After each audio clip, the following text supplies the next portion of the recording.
ओम शांति।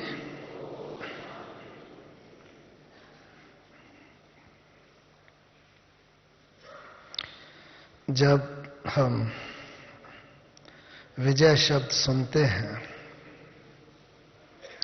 तो क्या अनुभूति होती है? किसी भी चीज का कोई लक्ष्य होता है और अगर उसमें सफलता होती है, विजय प्राप्त होती है, तो क्या अनुभव होता है? खुशी होती है, आनंद होता है। ये मनुष्य का स्वभाव है, प्रकृति है मनुष्य की। तो प्रकृति शब्द भी, इसके भी दो विशेष अर्थ होते हैं। प्रकृति अर्थात अंग्रेजी में क्या बोलेंगे? नेचर। तो नेचर शब्द के, प्रकृति शब्द के दो अर्थ।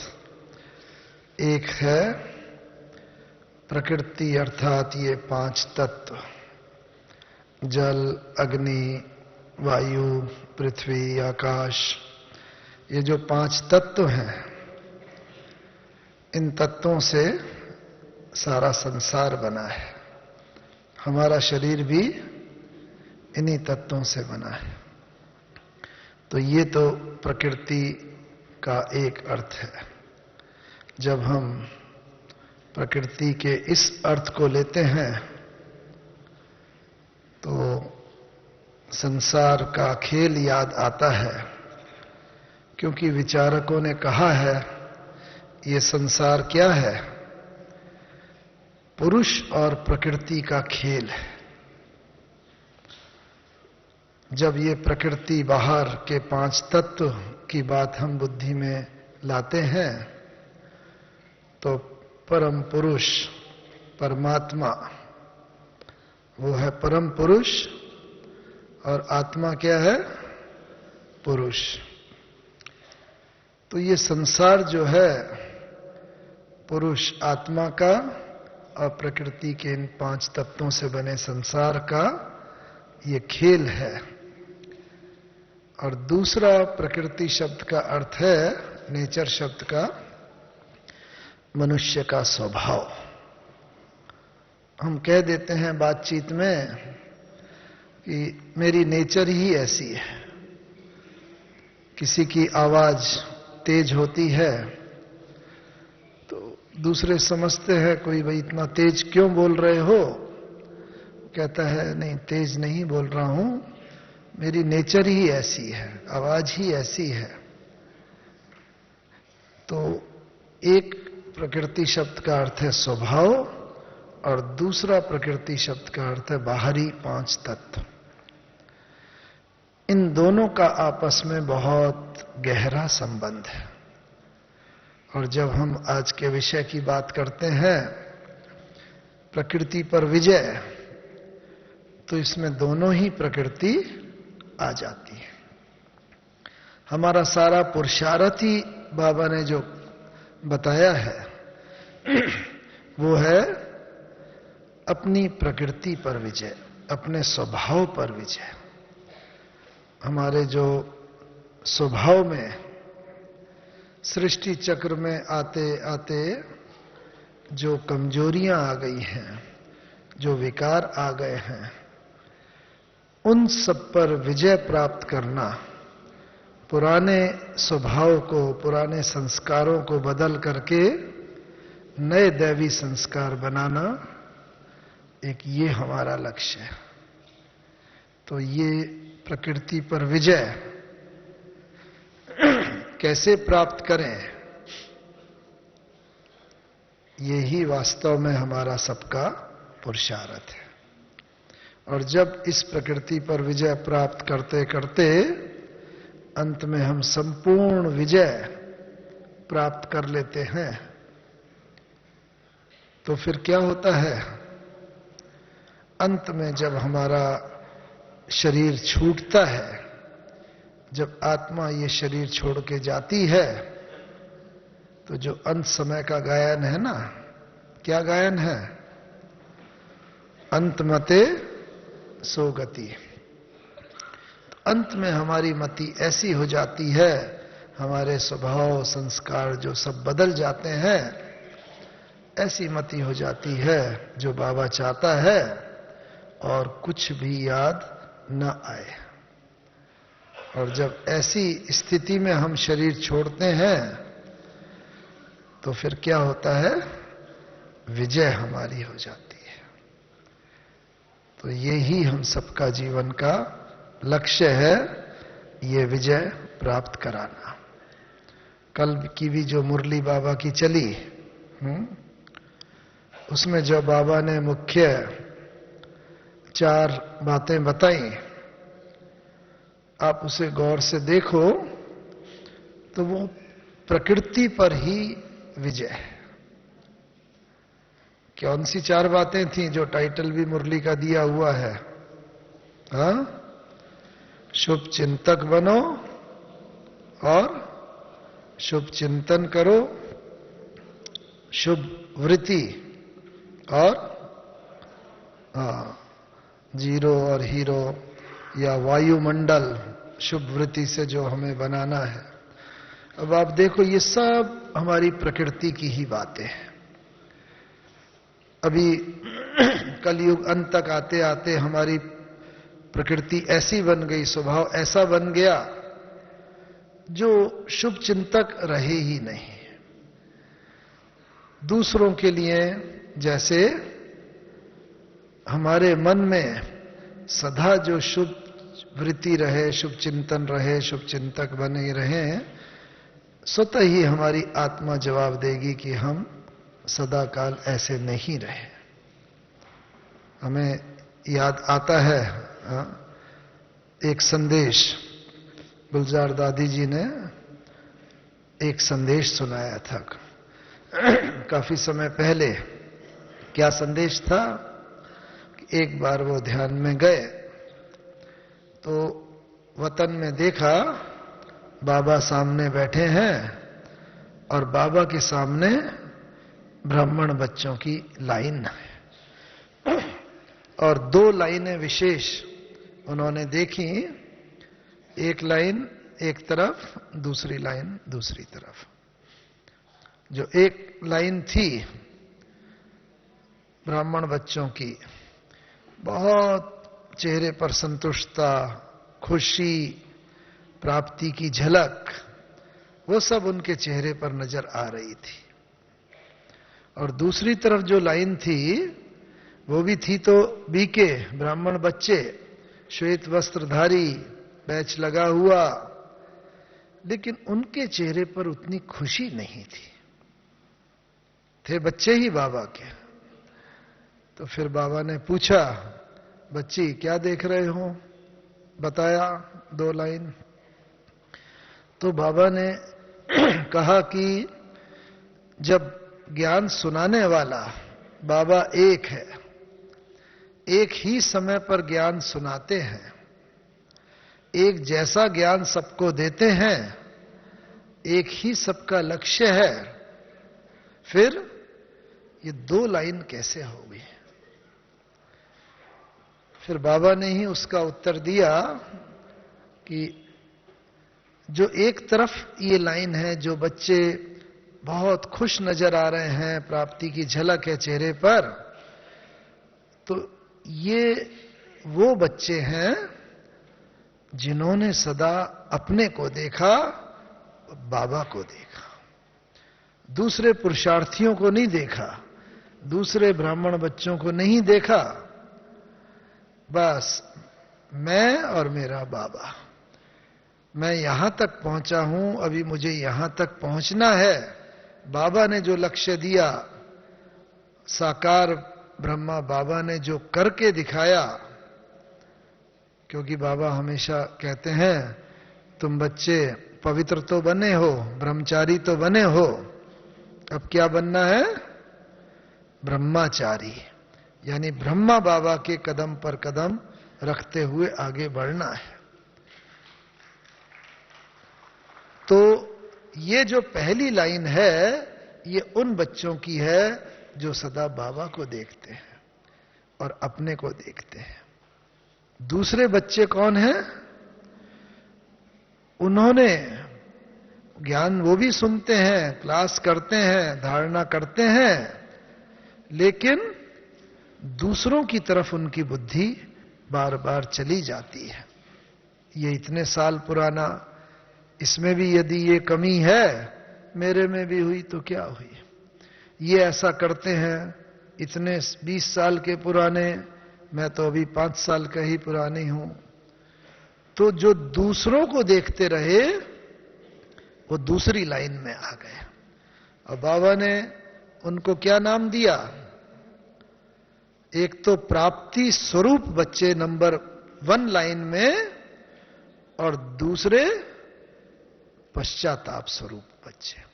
दुनिया वाले पश्चाताप करेंगे वो तो अलग, हे प्रभु आप आए, हमने आपको नहीं पहचाना, वो तो दुनिया वालों की बात। लेकिन ब्राह्मण बच्चों की बात की, हे प्रभु आपको पहचान कर, लेकिन यथार्थ रीति से जो आपने कहा उस अनुसार हम नहीं चले, तो बाबा ने कहा वो दूसरी लाइन में आ गए। तो अभी बाबा ने कहा अभी भी समय है कि दूसरी लाइन से पहली लाइन में आ जाओ। और वो तब जब सदा अपने को और बाप को देखते रहेंगे, अपनी प्रकृति को, अपनी नेचर को, स्वभाव को सदा बदलते रहेंगे। तो ये दिखा के, और बाबा ने कहा देखो, बाबा ने कई बार कहा है कि बच्चों की 2 प्रकार की नजर है। मालूम है ना बाबा ने क्या कहा है? कौन सी 2? एक पास की नजर और एक दूर की नजर। तो कौन सी नजर तेज है बच्चों की? हाँ, दूर की नजर। दूसरों की कमी कमजोरी जल्दी नजर आती है, पास की नजर यानी अपनी जो है वो देर लगती है। तो इसलिए बाबा ने एक तो ये बताया कि अभी बच्चों को, कल की मुरली में भी जो बाबा ने कहा, शुभ चिंतक यानी दूसरों के लिए, अगर हम दूसरों की देखकर कमजोरी हमारी बुद्धि में आ जाती है वो बात, तो इसका मतलब क्या हुआ? एक तो हम शुभ चिंतक नहीं, दूसरा बाबा ने कहा है कि बाबा का एक एक बच्चा, बाबा का सेलेक्ट किया हुआ बच्चा है, उसमें कुछ ना कुछ ऐसी विशेषता जरूर है जो दुनिया की बड़ी से बड़ी आत्माएं जो है उनमें भी नहीं है। समय पर और प्रत्यक्ष होगी वो विशेषता, इसलिए वो भगवान का सेलेक्ट किया हुआ बच्चा है। तो जब भगवान का सेलेक्ट किया हुआ बच्चा है और उसमें हम कहें बाबा इसमें ये कमी है, इसका मतलब हम बाबा के सिलेक्शन को चुनौती दे रहे हैं कि हे प्रभु आपने ये बच्चा ठीक नहीं चुना, इसमें ये कमी है। तो इसीलिए हम कभी भी बाबा के सिलेक्शन पर कोई भी डाउट न रखें। भगवान ने चुना है बच्चा, आज भले उसमें कुछ कमी देखने में आती हो, लेकिन वो ही बच्चा है जो दुनिया की चुनी हुई आत्माओं में से है, भगवान की नजरों में आया हुआ है। इसलिए हम शुभ चिंतक बने, ये बाबा का भाव। और दूसरा शुभ चिंतन वो अपने लिए, हमें अपने पर डाउट ना आए। बाबा का ज्ञान तो है अच्छा, हम सब कहते हैं, लेकिन अपने ऊपर हमें कभी कभी संशय आ जाता है। मुरली में बाबा ने, साकार मुरली में कहते हैं क्या लक्ष्य है, हम सबका क्या लक्ष्य है, क्या बनने आए हैं?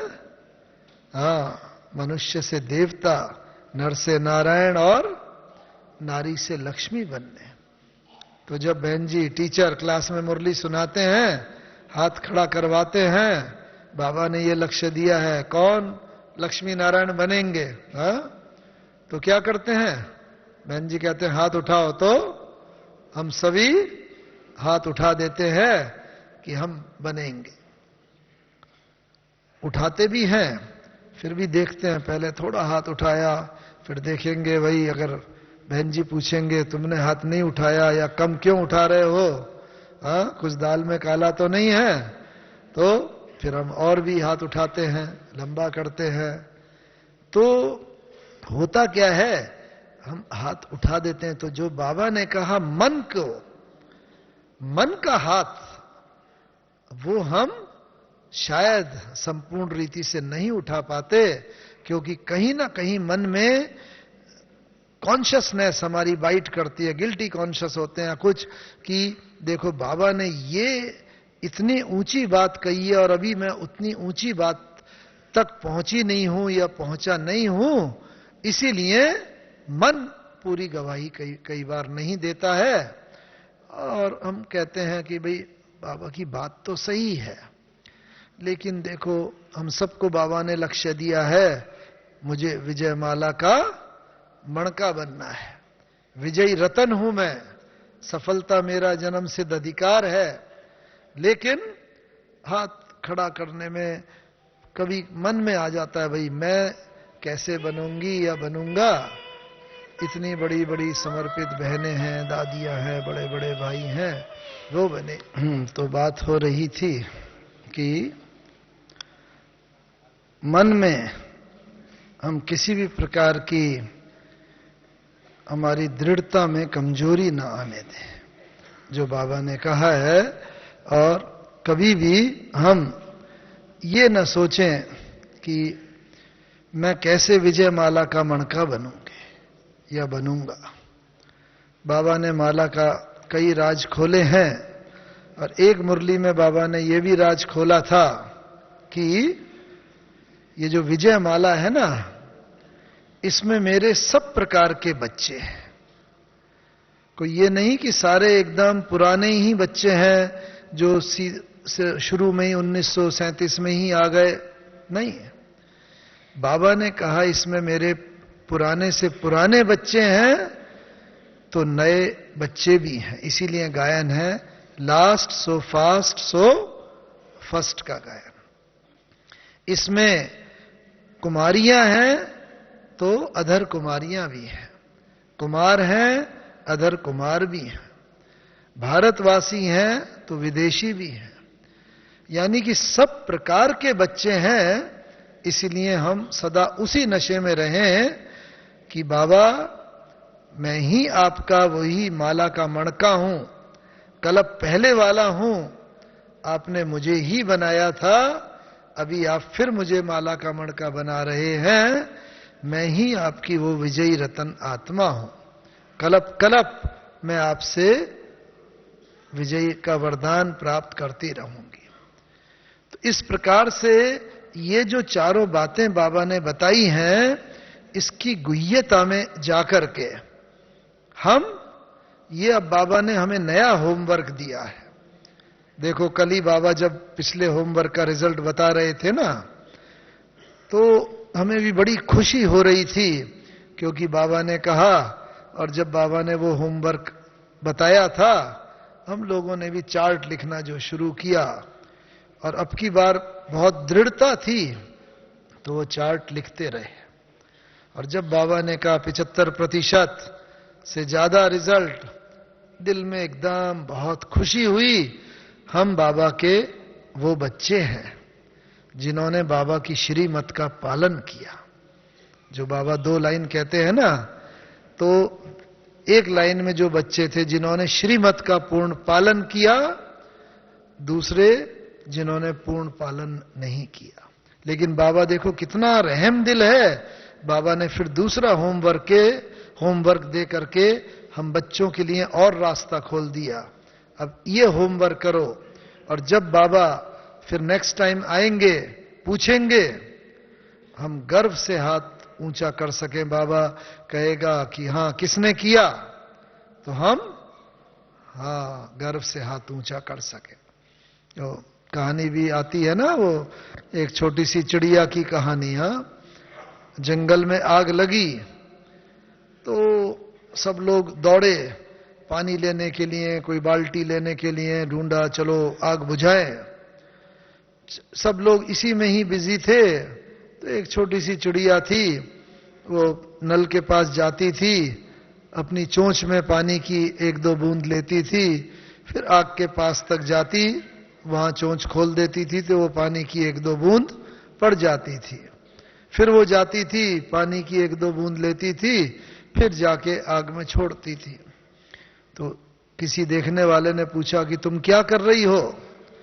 तो उसने बड़े नशे से कहा कि मैं आग बुझा रही हूं, जो आग लगी है।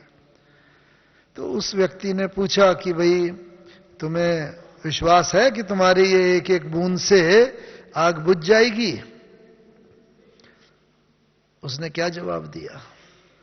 उसने कहा ये तो मैं कह नहीं सकती कि ये मेरे इससे आग बुझ जाएगी, लेकिन इतना मैं जानती हूं कि जब इतिहास लिखा जाएगा तो मेरा नाम आग बुझाने वालों की लाइन में होगा, सिर्फ देखने वालों की लाइन में नहीं होगा। तो मैं अपने को देखूं कि मेरा नाम भी जब इतिहास, संगम युग का, यज्ञ का इतिहास और लिखा जाएगा, मेरा नाम भी बाबा की उस श्रीमत पालन करने वालों की लाइन में हो, जिन्हें बाबा ने होमवर्क दिया और हम गर्व से हाथ ऊंचा करके कह सके, हां बाबा मैंने आपका होमवर्क किया। और फिर बाबा पर अधिकार से हम कह सके, बाबा हम आपकी विजय माला के मणके के अधिकारी बने। भगवान से हक लेने का अधिकार चाहिए। कैसे? इतिहास में मिलता है हमेशा, हर जगह कोई भी चीज होती है, हक से वो ही ले सकता है जो अपना समझता है। कहानी में मिलता है ना, श्री कृष्ण जी की एक बार उंगली कट गई, दरवाजे में आई या क्या, तो खून निकलने लगा। तो सब इधर उधर दौड़े, सुभद्रा दौड़ी और दूसरे और सब दौड़े पट्टी ढूंढने के लिए। लेकिन द्रौपदी ने क्या किया? तुरंत ही अपना साड़ी का पल्लू थोड़ा सा फाड़ा और वो पट्टी बांध दी। क्या महावाक्य निकले श्री कृष्ण जी के मुंह से, जो कहानी में आता है कि हे द्रौपदी, ये आज तुमने सिर्फ पट्टी ये नहीं बांधी, इसका एक एक धागा जो है मैं बंध गया हूं, एक एक धागे की एक एक साड़ी करके देने के लिए, जो समय पर तुम्हारी लाज की रक्षा करेगी। तो हम सभी जानते हैं कि जब द्रौपदी का चीरहरण हो रहा था तो कैसे, कहानी में जैसा आता है, एक एक धागा, लेकिन धागे की साड़ी थी। बीज होता है, बीज का उसका वृक्ष बनता है। अगर छोटा सा बीज ही नहीं बोएंगे, आगे फल कैसे मिलेगा? बाबा की श्रीमत का यहां जो पालन करेंगे हम अधिकार ले लेते हैं, भगवान पर अधिकार जमा देते हैं कि बाबा अब हम अधिकारी बन गए विजयमाला में आने के लिए। तो एक हमारा ये अधिकार बाबा के पास ये पक्का हो जाए। और क्या है बाबा ने बताया है इसमें साथ साथ, क्योंकि हम सबका लक्ष्य है विजयमाला में आने का, और हमारा सामने जो रोल मॉडल है जिसने संपूर्ण विजय प्राप्त की, वो कौन है? साकार ब्रह्मा बाबा सबसे पहले। और ये जनवरी और 18 जनवरी ये विशेष हमें सबको बाबा की विशेष याद दिलाता है, स्मृति दिलाता है। तो मैं वो कुछ क्षण आपके सामने साथ शेयर करूंगा कि बाबा ने कैसे प्रकृति पर विजय प्राप्त करके और सबसे पहले विजय माला का मणका बन गया। देखो मनुष्य होता है, बाबा भी एक तरीके से 84 के जन्म में आते आते अंत समय में हीरे जवाहरात के व्यापारी साधारण मनुष्य मात्र थे। लेकिन जब बाबा को यह ज्ञान हुआ कि हम आत्मा हैं, मैं आत्मा हूं, सृष्टि की सभी आत्माएं हैं, और हर एक ने शरीर लिया हुआ है, किसी ने पुरुष का शरीर, किसी ने स्त्री का शरीर। तो बाबा ने जो लिख लिख करके पक्का किया, आपको बताया होगा कि डायरियां हैं 2, तो लिख लिख के पक्का किया बाबा ने, मैं आत्मा हूं, जसोदा आत्मा है, राधिका आत्मा है, जसोदा बाबा की युगल का नाम था, आदि आदि। तो बाबा को इतना पक्का हो गया था कि जब भी हम सब मिलते थे बाबा के पास, तो बस बाबा मिलते थे, दूर से आते थे, आओ बच्चे, आओ मीठे बच्चे, प्यारे बच्चे, आओ स्वीट चिल्ड्रन, बाबा की आंख जैसे भर के आ जाते थे इतने, और बस बाबा यूं हाथ फैलाते थे और हम सब जाके बाबा की बाहों में समा जाते थे। और इतना पक्का बाबा को आत्मा का पाठ हो गया था कि बाबा जैसे किसी को दृष्टि देते थे, हाँ, बस वो दृष्टि देते ही, दृष्टि लेते ही वो आत्मा विदेही हो जाती थी, अशरीरी हो जाती थी। बाबा की गोदी में जाते थे, बस अशरीरी हो गए, जब विदेही हो गए, देह में आने की दिल नहीं करती थी तो फिर बाबा यूं थपथपाते थे, हाँ, जैसे फिर से देह में लाने का पुरुषार्थ। फिर उसके बाद क्योंकि और पार्टी होती थी और दूसरे बच्चों को भी बाबा से मिलना होता था, फिर बाबा जो टोली खिलाते थे, जो पूछते थे और नाम जो भी परिचय, फिर वो जाते थे, दूसरे आते थे, तीसरे आते थे। तो ये पहला पहला जो बाबा ने पक्का किया वो हम सब भी पक्का ऐसे करें कि जिसकी तरफ भी हमारी दृष्टि जाए, जो भी हमारे से वाइब्रेशन निकले, सब देखने वालों को विदेही बनाते हैं, वो आत्मा शरीर का भान भूल जाए। तो ये प्रकृति बाबा ने सबसे पहले अपना ये पक्का किया, वो किया। दूसरा, और बाबा से वैसे तो हमारा कई बार मिलना हुआ था, 1962-63 में ज्ञान में आए और 69 तक, 69 तक कई बार मिलना हुआ।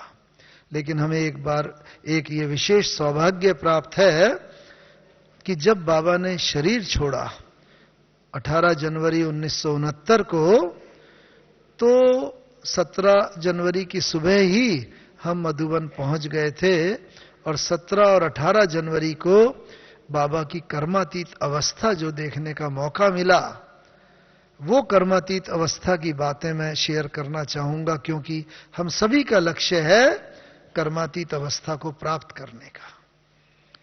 तो बाबा से जब पहले मिला करते थे, बाबा सर्विस की बात पूछते थे, हाँ बच्चे ये करो, ऐसे करो, बिल्कुल बाबा डिटेल में जाते थे और गाइडेंस दिया करते थे। लेकिन जितना जितना बाबा कर्मातीत अवस्था की तरफ बढ़ते जा रहे थे, जितना जितना अंतिम अवस्था बाबा की नजदीक आती जा रही थी, बाबा डिटैच होते जा रहे थे। जो बाबा ने कहा है ना, हाँ, अचानक और एवर रेडी, और तीसरा शब्द, हाँ, सदा काल। तो धीरे धीरे धीरे बाबा जो है ना, शरीर से डिटैच होते जा रहे थे। बाबा के पास जाते थे, बाबा सेवा समाचार थोड़ा सा सुनाते थे, 2-4 लाइन, तो हाँ हाँ बच्चे, बाबा समझ गया, बाबा ठीक है। और हम सोचते थे और सुनाए और सुनाए, नहीं नहीं बच्चे, बस बाबा से। सभी का यह अनुभव था, बाबा ने जैसे अपनी बुद्धि को समेटना शुरू कर दिया था। और ये समेटते समेटते समेटते ऐसी स्थिति आ गई बाबा की कि जब अंतिम समय आया शरीर छोड़ने का, कहीं पर भी बाबा की बुद्धि नहीं गई और वो पंछी विजयी बनकर उड़ गया। तो एक ये हम अपने को चेक करते चले कि हमने भी जितना विस्तार किया हुआ है, सेवा का विस्तार हो, चाहे बिजनेस का हो, नौकरी का हो, धंधे का हो, संबंधों का हो, अब धीरे धीरे धीरे समय आ गया है उन सब से बुद्धि को समेटते चले, जिससे कि अंत समय बुद्धि कहीं हमारी खींचे नहीं। देखो बाबा का कितना विस्तार था, लौकिक में भी बाबा का कितना राजा महाराजाओं के साथ संबंध, हीरे जवाहरात के व्यापारी, और जब ज्ञान में आए तो कितना बड़ा यज्ञ, कितने सारे बच्चे। लेकिन बाबा ने धीरे धीरे जो समेटना शुरू किया, और उसका पता कैसे चलता था कि बाबा समेटता चला जा रहा है, बाबा की बुद्धि ज्यादातर ऊपर है। तीसरी बात ये देखी कि जब बाबा के पास जाते थे मिलने के लिए, साकार बाबा के, कैसे बाबा ने एक एक नेचर के ऊपर, प्रकृति पर विजय प्राप्त करी, एकदम बदल लिया। बहुत मिलनसार बाबा, लेकिन धीरे धीरे बाबा मिलनसार के साथ साथ, स्नेह मूर्त के साथ साथ एकांतवासी, बिल्कुल ऐसा हो गया बाबा, धीरे धीरे बस एकांत ही जैसे प्रिय। और पता कैसे चलता था? पार्टी मिलने जाती थी बाबा के पास, बाबा बैठे हुए हैं, आंख भी खुली हुई है, लेकिन विचार मग्न है। टीचर जाती थी, बाबा बाबा, तो बाबा को जैसे कई बार एकदम जर्क सा लगता था, झटका सा, है बच्ची कुछ कहा? तो जैसे स्थूल रीति से, भौतिक रीति से बाबा यहां होता था, आत्मिक रीति से और बिल्कुल बाबा इस शरीर से परे रहता था। बाबा को ऊपर से नीचे आने का पुरुषार्थ करना पड़ता था। फिर बाबा मिलता था थोड़ा, हाँ बच्ची बताया, बाबा से सब मिले, बाबा से टोली खाई, कुछ जो बातें हुई, और फिर बाबा उपराम और न्यारे और प्यारे। तो ये हम अपने में चेक करते चलें कि हमें भी ऊपर से नीचे आने का पुरुषार्थ करना पड़ता है या नीचे से ऊपर जाने का पुरुषार्थ करना पड़ता है? क्या करना पड़ता है हमें?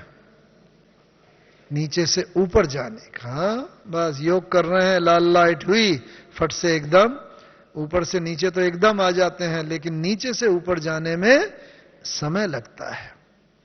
तो एक हम ये चेक करते चलें, जितना जितना हम कर्मातीत अवस्था के निकट जाएंगे, अगर अभी हमें नीचे से ऊपर जाने का पुरुषार्थ करना पड़ता है, तो वो ऐसा समय आएगा कि फिर हम ऊपर से नीचे आने में हमें मेहनत लगेगी।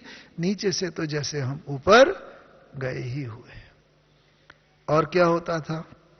बाबा जब कर्मातीत अवस्था के और निकट पहुंच गया, लेकिन जितनी भी बाबा को चाहे व्याधि हो, देखो इतना उम्र, 93 इयर्स शरीर आयु, लेकिन कई बार बाबा को खांसी भी बहुत आती थी। सर्दी का मौसम था, हम लोगों का दिल एकदम वो हो जाता था, लेकिन बाबा देखो कैसे हर चीज को, देखो बच्चे ये खांसी कौन है? बाबा की, हाँ बाबा की बहुत प्रिय सखी है।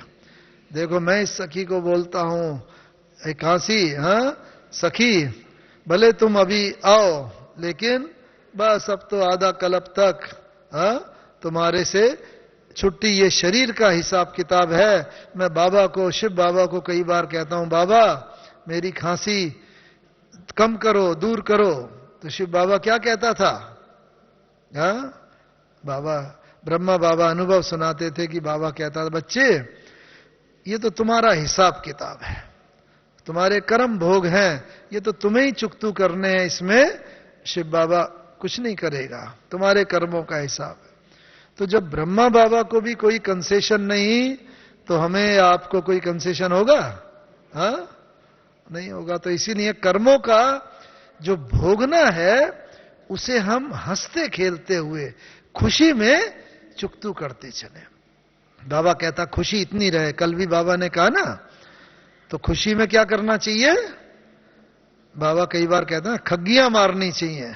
मालूम है खग्गियां कैसे मारते हैं? हाँ, कई बार बाबा करके दिखाता था ऐसे ही ना मुरली में, बच्चे बस खुशी में खग्गियां, हो भगवान हमें ये बनाते हो।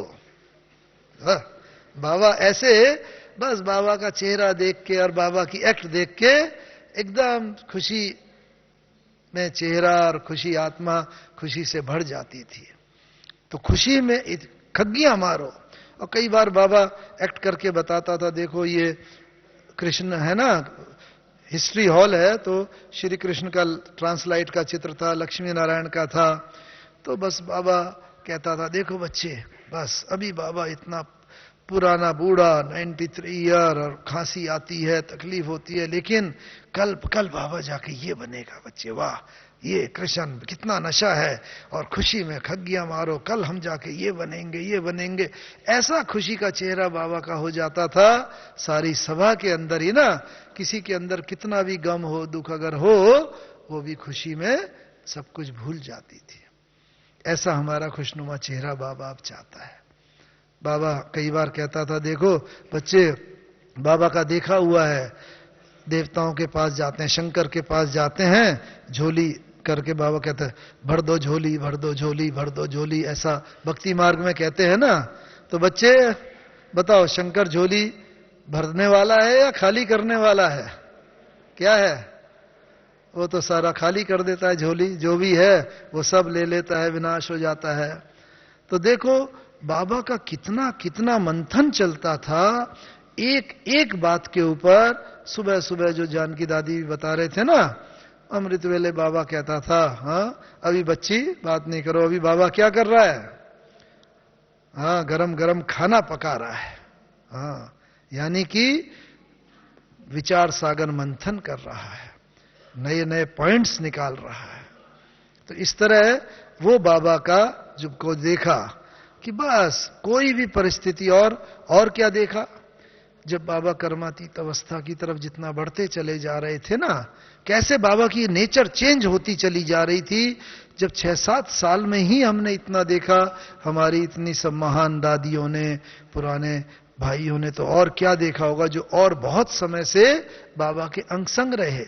लेकिन पिछले 6-7 साल में हमने इतना ज्यादा परिवर्तन कि 17-18 जनवरी की बात है, हम बाबा के पास पहले जब भी जाते थे, बाबा से मिलते थे, बाबा से बात करते थे, बाबा समाधान देते थे। लेकिन आश्चर्य की बात कि 17-18 जनवरी को हम 4-5 बार, क्योंकि और ज्यादा पार्टी नहीं थी, बाबा से मिले, बाबा के पास गए, मन में संकल्प लेके जाते थे बाबा से ये पूछेंगे। बाबा के पास गए, बाबा ने जरा सा यूं दृष्टि दी थोड़ा, और फिर अच्छा बच्चे ये पूछने आए हो, अच्छा ऐसा कर लो, ऐसा हो जाएगा।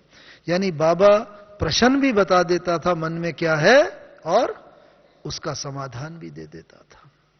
1 बार हुआ, 2 बार, 3 बार, 4 बार, 2 दिन में जब 4-5 बार ऐसा हो गया, तो बाद में हमने बड़ी दीदी जी से एक बार पूछा था, मनमोहनी दीदी जी से बाद में, क्योंकि बाबा ने तो फिर 18 जनवरी को शरीर छोड़ दिया था, कि दीदी ये कैसे बाबा मन की बात कैसे जान जाता है कितनी बार। तो बाबा कई बार बच्चों को अनुभव भी कराता है, क्योंकि विज्ञान के और इंजीनियरिंग के छात्र रहे हुए थे, तो कोई भी बात को सहज रीति से उतनी बुद्धि में जल्दी नहीं बैठ जाती थी, तो कई बार अनुभव के द्वारा बाबा उस बात को बुद्धि में बैठाते थे। तो बड़ा अच्छा बताया कि देखो व्यक्ति जब कर्मातीत अवस्था की तरफ होता है ना, तो उसके मन के संकल्पों पर इतनी विजय हो जाती है, विजय प्राप्त कर लेता है, उसकी कोई इच्छा नहीं होती, इच्छा मात्रम अविद्या हो जाता है। और जब ऐसी स्थिति आ जाती है तो दूसरे की इच्छा को वो तुरंत ही पढ़ सकता है, जब अपनी इच्छा ना हो। जैसे पानी होता है ना, अगर पानी साफ होगा, स्थिर होगा, हम अपना प्रतिबिंब उसमें देख सकते हैं। लेकिन पानी में एक पत्थर डाल दो, लहरें पैदा होने लगे, तो अपना प्रतिबिंब स्पष्ट दिखाई देगा? नहीं दिखाई देगा। ऐसे अगर हमारे मन में अपने संकल्पों की कोई लहर नहीं है, बिल्कुल हम संकल्पों के ऊपर हमने विजय प्राप्त कर ली है, तो दूसरे जो भी आएंगे उनके संकल्पों को हम सहज ही पढ़ सकेंगे और उनकी इच्छा की पूर्ति कर सकेंगे। लेकिन अगर हमारे मन में अपने ही संकल्प होंगे, अपनी ही इच्छा होगी, तो हम दूसरे के संकल्पों को पढ़ भी नहीं सकते, तो उनकी इच्छाओं की पूर्ति भी नहीं कर सकते। इसीलिए अभी हम बच्चों को वो ही पार्ट बजाना है जो ब्रह्मा बाबा बजा के गए। अंत समय में बहुत आत्मा आएंगी, दुखी आत्माएं, अशांत आत्माएं आएंगी, रोती हुई, बाबा ने कहा रोती हुई आए, हंसती हुई जाए। अशांत आत्मा आए, शांति की अनुभूति करते जाए। वो कब होगा? जब हम खुद इच्छा मात्रम अविद्या बने हुए होंगे, तो उन दुखी आत्माओं के दुख को पढ़ के उनको सुख का, शांति का, आनंद का, शक्ति का वरदान दे सकेंगे। वो आत्माएं तब अपनी इच्छा पूर्ति का अनुभव करेंगी। हम ये इच्छा लेके अपने इष्ट देव के पास आए थे और ये मेरी इच्छाओं की अब पूर्ति हो रही है। तो ये पार्ट ये और बताना है। मैं अंतिम दिन का कुछ घटना का वर्णन करना चाहता हूं। 18 जनवरी 1969 का दिन, सुबह अमृत वेले बाबा क्लास में आए। जैसे होते अमृत वेले माने जो सुबह क्लास का टाइम 6:30-7 बजे, बस हिस्ट्री हॉल में 3 संदली पड़ी हुई हैं, आप लोगों ने देखा होगा, मधुबन गए होंगे। एक संदली पर बाबा बैठते थे, उधर वाली संदली पर मम्मा बैठते थे, और बीच में जो होती थी उसमें जो भी पार्टी आते थे वो बच्चे एक एक करके आते थे, अनुभव सुनाते थे, और बाबा और मम्मा के बीच में बैठ के बस ऐसा अनुभव होता था जैसे दुनिया की सब प्राप्तियां हमने कर ली। तो 18 जनवरी की सुबह बाबा आए, बाबा ने योग कराया। और पहले तो गीत वगैरह होता था, तो क्या होता था, हमारे गीत तो थे नहीं, रिकॉर्ड बजते थे, तो बस 1-2 लाइन कुछ बजती थी, फिर बाबा योग करा के ऐसे करके थोड़ा गला साफ करते थे, फिर वो इंडिकेशन होता था जैसे, फिर ग्रामोफोन बंद हो जाता था, लाल लाइट की सफेद लाइट हो जाती थी, और सब डायरी पेन लेके तैयार हो जाते थे बाबा के महावाक्य लिखने के लिए। लेकिन उस दिन 18 जनवरी की सुबह बाबा आए, योग कराया, फिर बाबा जैसे ब्रह्मा बाबा तैयार हो रहे हैं जैसे, लेकिन बस फिर उसके बाद फिर बाबा योग कराने लगे। फिर थोड़ी देर योग करा के फिर ऐसे गला साफ करके और हम सब डायरी पेन लेके तैयार हों, फिर बाबा योग कराने लगे। और 18 जनवरी की सुबह बाबा ने मुरली नहीं चलाई, बस योग कराया पूरा समय, और फिर बाबा अच्छा मीठे मीठे बच्चों को याद प्यार गुड मॉर्निंग कह के बाबा चले गए। उस दिन बस शिव बाबा को यह हो कि आज मैं बच्चों को योग से भरपूर कर दूं। ठीक है, सारा दिन भर बाबा ने काम किया, और जो कर्मातीत अवस्था के निकट आत्मा होती है, कैसे उसे आभास हो जाता है, जैसे हमारे शास्त्रों में महाभारत में गायन है, इच्छा मृत्यु का। हां, किसको प्राप्त था इच्छा मृत्यु का वरदान? भीष्म पितामह। तो बस जब कर्मातीत अवस्था के निकट आत्मा होती है ना, तो कुछ ना कुछ आभास कि हां बाबा अब बस मैं आपके पास आई, विजयी रतन है आत्मा, सब प्रकार के हिसाब किताब चुकतू। रोज हमारी मुरली रात को 9 बजे हमारे यहां शुरू होती है, बाबा के समय भी 9 बजे क्लास होती थी, लेकिन उस दिन बाबा ने भाई को, जो निमित्त भाई थे, इन्फॉर्म किया कि भाई आज बाबा मुरली जल्दी चलाएगा, सबको बुला दो, बता दो। तो बाहर एक क्लास के बाहर घंटा स्कूल की तरह होता था ना, वो रखा रहता था, वो घंटा बजा के सब इकट्ठे हुए तो बता दिया आज बाबा जल्दी क्लास कराएगा, 8, 8:15 सब तैयार होके आ जाना। और सबने भोजन वोजन किया, और उस दिन बाबा और जल्दी क्लास में आ गए 8, 8:15। लेकिन उस दिन की विशेषता यह थी कि जो मुरली चली 18 जनवरी की रात्रि को, बाबा को एक बार भी न खांसी आई, न गला साफ करने की जरूरत पड़ी। और क्योंकि जब आत्मा कर्मातीत हो जाती है तो उसका योग बल जो है कर्म भोग के ऊपर संपूर्ण रीति से विजय प्राप्त कर लेता है। तो बस एक बार भी वो मुरली सुनो, कैसेट में भरी हुई है 18 जनवरी की मुरली, और वो तो एक बार भी बाबा को क्लास में खांसी नहीं, कुछ नहीं, और ऐसे फोर्स से बाबा ने मुरली सुनाई, और जो जिसके अधिकतर महावाक्य शांति स्तंभ के ऊपर लिखे हुए हैं। मुरली सुना के फिर बस जैसे होता था, बाबा बच्चों से गुड नाइट करने के लिए और खड़े हुए, और बस चले, हिस्ट्री हॉल देखा है, 1-2 कदम चले, फिर बाबा रुक गए, फिर घूम करके फिर बच्चों को दृष्टि देने लगे। और बाबा की दृष्टि इतनी फास्ट जैसे मूव करती थी, 2-2, 3-3 सेकंड बस एक जगह रुकी। सब थोड़े बच्चे होते थे, हर एक को बाबा ने दृष्टि दी। फिर बाबा 1-2 कदम और आगे चले, फिर रुक गए, फिर घूम के फिर दृष्टि देने लगे।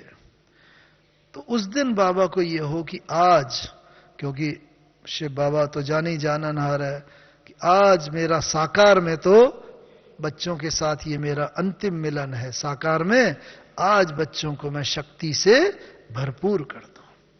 बस हर एक को बाबा एक एक बच्चे को दृष्टि देते रहे, और एक एक बच्चे को दृष्टि देके फिर क्लास के बाहर 3-4 बार बाबा रुके, और बस दरवाजे के पास जाके बाबा ने कहा, अच्छा बाबा बच्चों से छुट्टी लेता है, विदा लेता है।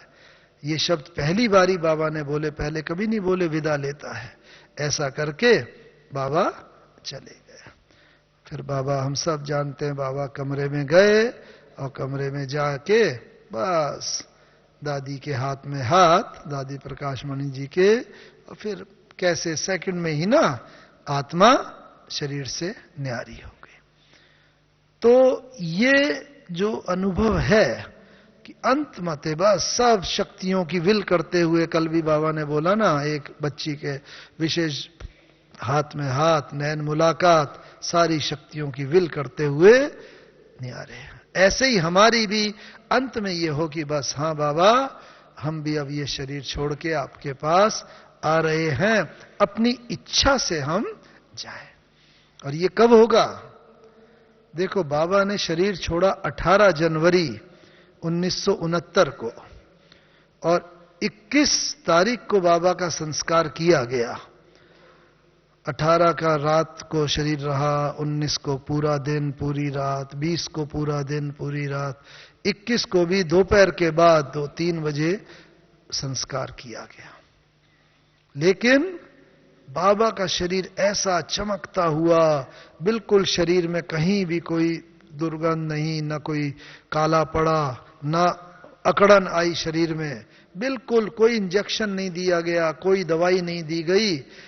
ये है प्रकृति पर विजय का लक्षण, कि ये प्रकृति के 5 तत्व भी, डॉक्टरों से भी अभी पूछते हैं कि क्या ऐसा संभव है, वो कहते हैं कि नहीं, ये कैसे हो सकता है, कोई इंजेक्शन नहीं, कोई दवाई नहीं।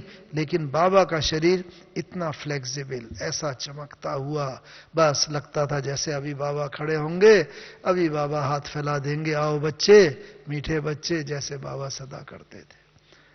तो ये प्रकृति पर विजय, 5 तत्वों का बना हुआ, इनको भी बाबा ने इतना पावन कर लिया था कि अंत समय में ये भी पूरे सहयोगी बने। तो ये प्रकृति के तत्वों को भी हमें पावन करना है। अपने को तो योग बल के द्वारा, शुभ चिंतन के द्वारा, दूसरों को शुभ चिंतक बन करके वो कर रहे हैं वृत्ति को पावन, लेकिन तत्वों को कैसे पावन बनाएं, उसके लिए बस 1-2 बात कह के समाप्त करना चाहूंगा कि ये जो 5 तत्व है ना, ये, इन तत्वों को हम अपना मित्र बना लें। ये तत्व जो है, अभी हमारी अपनी प्रकृति, मनुष्य की प्रकृति और बाहर की प्रकृति जो विपरीत हो गई है, उनको हम मिला दें। उसका भाव क्या है कि देखो, हमारी नेचर जो है, प्रकृति के तत्व हैं, ये तत्व हमारे मित्र बन जाएंगे तो ये हमारी मृत्यु का कारण नहीं बन सकते। अंतमते सोगते तभी होगी कि अंत में हम अपनी इच्छा से शरीर छोड़ें। तो जल तत्व जो है, हाँ, जल तत्व का सबसे बड़ा मुख्य गुण क्या है? हाँ? शीतलता। और जल का गुण है वो हर जगह एडजस्ट हो जाता है। अभी इस गिलास में लिया है, गिलास में आ गया, कटोरी में लो, कटोरी में सेट हो जाएगा, थाली में लो, थाली में सेट हो, हर जगह सेट हो जाता है। ऐसे ही हमारी प्रकृति भी ऐसी हो जाए कि हम हर व्यक्ति के साथ सेट हो सके, हर परिस्थिति के साथ सेट हो सके। तो क्या होगा? ये जल तत्व का गुण हमने अगर अपने अंदर धारण कर लिया ना, तो जैसे हमने जल से मित्रता कर ली। जल हमारे विनाश का कारण नहीं बन सकता। जल का एक गुण है शीतलता। हमारे स्वभाव में इतनी शीतलता हो, जैसे जल को ना अग्नि पर रख दो, उबल जाता है, लेकिन उतार के रख दो, फिर से अपने गुण में आ जाता है। ऐसे मानो अभी हम पुरुषार्थी हैं, अगर किन्हीं परिस्थितियों में हमें कोई क्रोध आ जाए या ऐसा स्वभाव हो जाए, तुरंत ही जैसे हम अपनी स्वाभाविक स्थिति में आ जाए। जल आगे बढ़ता है, जल कभी रुकता नहीं। जल के सामने पत्थर भी आएगा, दूसरी चीज, तो घूमता घूमता चलता चलता आगे बढ़ता चला जाएगा। और जब जल का आगे बढ़ना रुक जाता है, जल रुक जाता है, तो क्या होता है? उसके अंदर मक्खी मच्छर पैदा हो जाते हैं, बदबू आने लगती है। ऐसे ही हम भी जीवन में सदा आगे बढ़ते रहें, और जो भी मुश्किलात आए, रुकावटें आए, वो हमारे रुकने का कारण न बन जाए। जल एकदम फ्रेश कर देता है, सुबह सुबह उठे नींद से और बस मुंह हाथ को धोया, फ्रेश हो जाते हैं, योग में चले जाते हैं, बैठ जाते हैं। ऐसे ही बस जल से मित्रता, यानी हमारा चेहरा सदा फ्रेश रहे, खिला हुआ रहे, जो भी देखे उसकी भी मुरझाहट दूर हो जाए, फ्रेश रहे। ऐसे जल तत्व के अनेक गुण हैं, 10-12 गुण बहुत सहज हैं। तो जल तत्व के साथ हम मित्रता कर लें। ये सब जल के गुण अगर धारण कर लिए, जल अंत तक हमें सहयोग देता रहेगा। चाहे जितना सुनामी आए, चाहे फ्लड आए, बाढ़ आए, वो हमारे दुख का कारण नहीं बन सकते। ऐसे ही पृथ्वी का सबसे बड़ा गुण क्या है? पृथ्वी दाता है, देती है। एक बीज पृथ्वी में बो दो, पूरा पेड़ निकल आएगा, हजारों बीज पैदा हो जाएंगे। ऐसे कल भी बाबा ने कहा ना, जो कोई भी आए खाली हाथ न जाए। किसी को गुणों का दान, शक्तियों का दान, प्रेम का, आनंद का दान करते चले, दाता बन जाए। तो जितना हम दाता बन जाएंगे पृथ्वी की तरह, जितना पृथ्वी की तरह सहनशीलता का गुण अगर हमारे अंदर धारण होगा, उतना चाहे पृथ्वी में कितनी भी हलचल हो, भूचाल हो, कुछ भी होगा, पृथ्वी हमारे दुख का, मृत्यु का कारण नहीं बन सकती, क्योंकि पृथ्वी तत्व को हमने अपना मित्र बना लिया। यह है प्रकृति पर विजय। तो इसी प्रकार से जल है, पृथ्वी है, वायु हमें संदेश देती है, हल्के बनो, उड़ते रहो और उड़ाते रहो। जो हल्की चीज होती है वो उड़ती है, और वायु प्राण वायु है, उसके बिना हमारे जीवन का अस्तित्व नहीं है, वायु के बिना। ऐसे ही बाबा ने कहा है, हमारे प्राणवायु कौन सी है? ब्राह्मण जीवन की उमंग और उल्लास, खुशी, ये हमारे प्राण है। तो इसमें जितने हम रहेंगे, हल्के रहेंगे, कोई भी परिस्थिति हमें भारी न कर सके। उससे क्या होगा? तो जितने भी हवा के पेपर आएंगे, साइक्लोन आएंगे, जितने भी बहुत तूफान आएंगे, वो हमारे दुख और मृत्यु का कारण नहीं बन सकते। इसी प्रकार से अग्नि, अग्नि का क्या गुण है?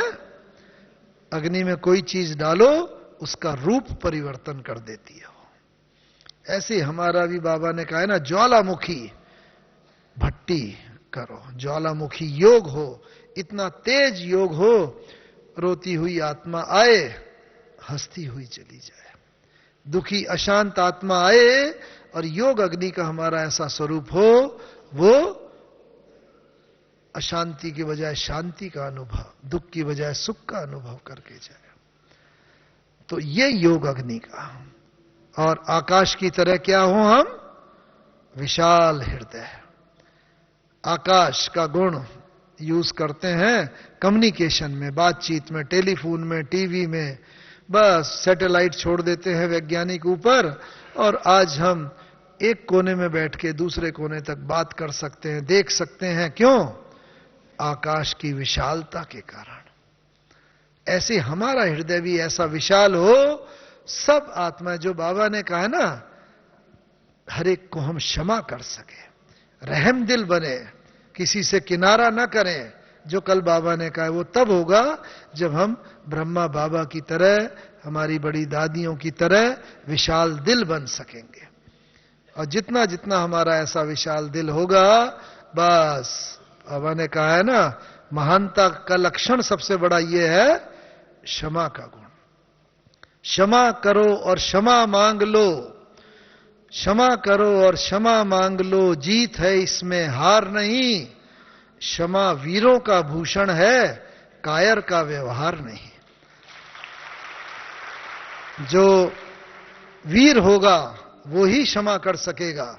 अगर किसी की बात हम दिल में रख लेते हैं, वो बात हमें कचोटती है, चुभती है, इसका मतलब मैं वीर नहीं हूं। महावीर की बात तो बाद में रही, वीर नहीं हूं। लेकिन हम सब कोई दूसरे भी नहीं है जो इसमें बोला है।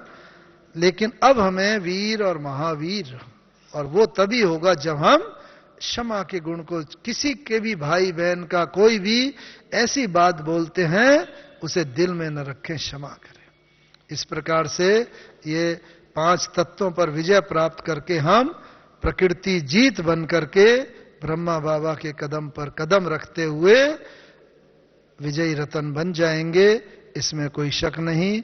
ये हम सबका जन्म सिद्ध अधिकार है। अच्छा, ओम शांति, ओम शांति, ओम शांति।